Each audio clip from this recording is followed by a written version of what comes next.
शेख हसीना को आखिर किन आरोपों में सजा मिली है, उनके पास विकल्प क्या है, इसमें यूएन या आईसीसी क्या भूमिका निभा सकते हैं, शेख हसीना के पास रास्ते क्या, और क्या शेख हसीना को फांसी के तख्त पर लटकना पड़ेगा। शेख हसीना की यह कहानी सिर्फ बांग्लादेश की कहानी नहीं है, बल्कि भारत के पड़ोसी के रूप में हमारी सुरक्षा और रिश्तों की कहानी भी है। 17 नवंबर 2025 को जब पूर्व प्रधानमंत्री शेख हसीना को मौत की सजा सुनाई गई तो अदालत में तालियां गूंज रही थी। सवाल उठा कि वो तालियां लोकतांत्रिक थी या फिर भीड़ की भावनाओं की। बांग्लादेश में हसीना को मानवता के खिलाफ अपराध का दोषी ठहराया गया, लेकिन सवाल जो उठ रहा है वो ये कि क्या ये न्याय है या फिर राजनीतिक बदलाव।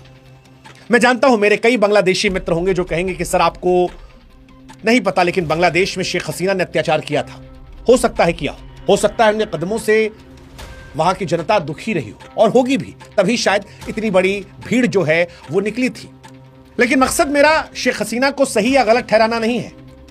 सवाल यह है कि जब देश में जनता के द्वारा चुनी गई सरकार नहीं है, उस वक्त एक पूर्व प्रधानमंत्री को फांसी का फरमान और तालियों की बौछार, क्या यह स्वस्थ लोकतंत्र की निशानी है? क्योंकि लॉजिक तो पाकिस्तान भी देता है, इमरान खान को जेल में डालने के पीछे लॉजिक जुल्फिकार अली भुट्टो को फांसी पर चढ़ाने पर भी था, नवाज शरीफ को हटाने पर भी था। लेकिन भविष्य क्या हुआ पाकिस्तान का, वो दुनिया देख रही है, पाकिस्तानी आवाम भुगत रही है। और इन्हीं से बचकर, इन्हीं से निकलकर बांग्लादेश ने अपनी एक नई पहचान बनाई थी। अब सवाल यह है क्या वो पहचान बदल रही है?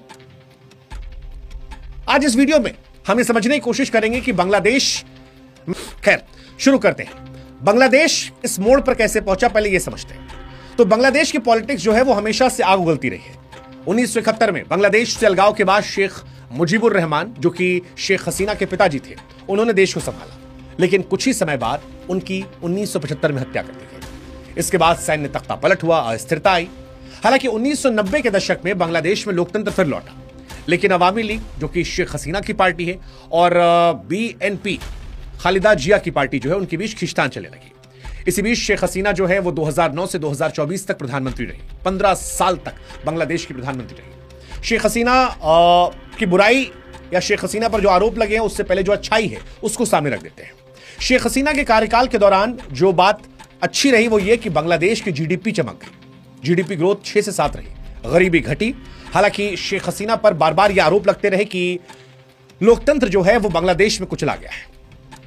आरोप ये लगे कि विपक्ष को दबाया गया है, दमन, चुनावों में धांधली के आरोप लगे, मीडिया पर सेंसरशिप के आरोप लगे। लेकिन फिर भी जनता के बीच जाकर उनको भारी मैंडेट मिल रहा था। जब वो हटाई भी गई तब उनके पास बहुमत से कहीं ज्यादा सीटें थी। लेकिन इन सब के बीच में 2024 में घटना हुई जिसने बांग्लादेश में सब पलट दिया। जुलाई में छात्रों का कोटा प्रोटेस्ट शुरू हुआ, सरकारी नौकरी में 30% आरक्षण के खिलाफ। शुरुआत में यह शांतिपूर्ण था, लेकिन फिर आरोप लगा कि सरकार ने कुचला, पुलिस ने फायरिंग की, हेलीकॉप्टर से गोलीबारी हुई, ड्रोन अटैक हुआ, और यह आंकड़ा आया कि बड़ी संख्या में बच्चों की, लोगों की मौत हुई, कई हजारों में घायल हुए, सैकड़ों हजारों में मौत हुई। यहीं से आंदोलन बढ़ा। 5 अगस्त 2024 को इसके बाद हसीना को भागना पड़ा। वो भारत आई जहां वो सुरक्षित है। एक नई सरकार बनी मोहम्मद यूनिस साहब की अगुवाई में। मोहम्मद यूनिस साहब नोबेल पुरस्कार विजेता है। उम्मीद थी शांति आएगी। यूनिस ने एक तरीके से फिर से कोशिश की कि शांति लाई जाए। हालांकि जिस कोर्ट ने शेख हसीना को फांसी दी है, ये वही कोर्ट है जिसको शेख हसीना ने खुद बनवाया था। 2010 में 1971 के वॉर क्राइम के लिए बनाया गया था, और इसी कोर्ट ने शेख हसीना को मौत की सजा सुनाई है। यह भी अजीब सी विडंबना है। अब आज हुआ क्या फांसी की सजा में, वो आपको बताते हैं। तो 453 पेज का वर्डिक्ट पढ़ा गया, जिसपे हसीना को 3 चार्जेस पर दोषी ठहराया गया कि उन्होंने हिंसा भड़कवाई थी, हत्या का आदेश दिया था और अत्याचार को रोकने में नाकाम थी।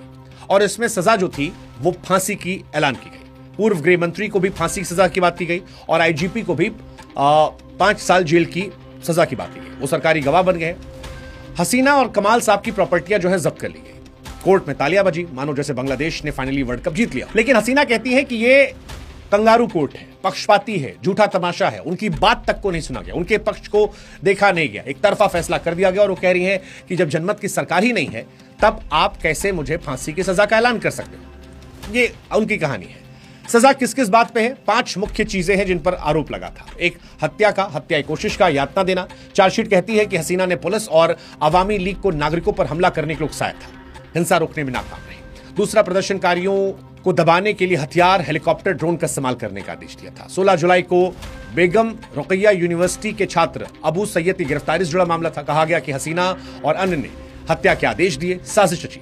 उसके बाद कहा गया निहत्थे प्रदर्शनकारियों की हत्या करवाई गई, उकसावा दिया और 5 प्रदर्शनकारियों को गोली मारने का भी आदेश दिया गया। लाशें जला दी गई, एक प्रदर्शनकारी को जिंदा जला दिया गया। ये सारे आरोप उन पर लगाए गए। हालांकि शेख हसीना ये कह रही है कि उनका वर्जन नहीं सुना गया और इस वजह से ये बेईमानी है, उन पर आरोप लगाया जा रहा है। अब इसमें एक डीप स्टेट वाली थ्योरी भी आती है। शेख हसीना के रिश्ते अमेरिका से खराब हो रहे थे, अमेरिका का इन्वॉल्वमेंट की बात है। पाकिस्तान जिससे निकलकर बांग्लादेश बना था वो हस्तक्षेप ज्यादा करना चाह रहा था। फिलहाल जो नई गवर्नमेंट है बांग्लादेश में वो लिटिल प्रो पाकिस्तान है। क्या ये डीप स्टेट साजिश है? श्रीलंका से लेकर नेपाल, नेपाल से लेकर बांग्लादेश, भारत के आसपास जितने देश हैं सारे अस्थिर हो गए। भारत का लोकतंत्र मजबूत है, इसलिए भारत में ऐसी घटनाओं की कोशिश की गई, उसके बावजूद नहीं हुआ। लेकिन ऐसा लगता है कि एक पैटर्न है जो हर अलग अलग देश में सरकारों को अस्थिर कर रहा था, पिछले वालों को छोड़कर भागना पड़ रहा था। खैर,